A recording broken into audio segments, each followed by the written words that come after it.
20 নম্বর অঙ্কে 2 to the power x plus 2 to the power 1 minus x সমান 3 এই সমীকরণটিকে সমাধান করতে হবে। তার মানে x এর মান বের করতে হবে।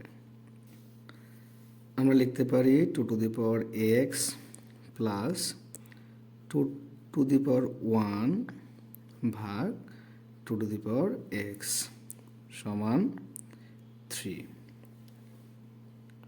কোনো বেসের উপর মাইনাস পাওয়ার থাকলে সেটা আমরা ডিভাইডারের নিচে লিখতে পারি, বা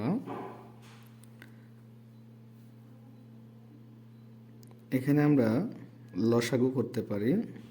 লসাগু 2 টু দি পাওয়ার x, তাহলে উপরে হবে 2 to the power x into 2 to the power x, মানে 2 to the power x whole square plus 2 সমান 3, বা 2 to the power x whole square plus 2। 2 to the power xটা এ পাশে ভাগ আছে, সেটাকে আমরা ডান পাশে নিয়ে গেলে গুণ হবে, বা 2 to the power x whole square minus 3 2 to the power x plus 2 সমান 0। 3 ইন্টু 2 টু দি পাওয়ার এক্সটাকে আমরা বাম পাশে নিয়ে আসলাম, তাই মাইনাস হয়ে গেছে, আর ডান পাশে 0। বা এখানে আমরা মিডল টার্ম ব্রেক করতে পারি।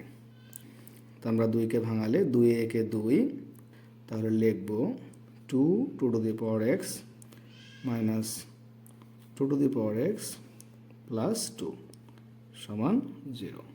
এই দুইটা টার্ম থেকে আমরা 2 to the power x common নিতে পারি, তাহলে এখানে থাকলো 2 to the power x minus এখানে থাকবে 2।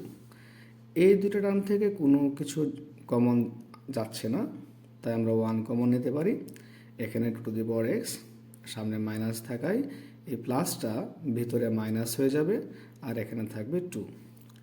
এই দুইটা টার্ম থেকে আমরা 2 to the power x minus 2 common নিতে পারি।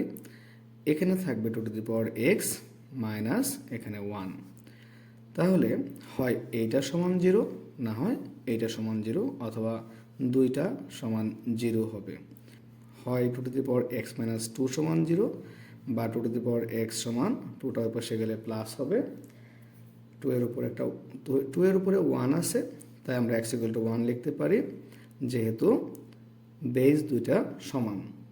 অথবা 2 to the power x minus 1 সমান 0 হবে, বা 2 টু দি পাওয়ার x সমান 1, 1কে আমরা 2 টু দি পাওয়ার 0 লিখতে পারি, অর্থাৎ 2 to the power x equal to 2 to the power 0, অতএব x ইকুয়াল টু 0। যেহেতু বেস দুইটা সমান, তাই পাওয়ার সমান হবে।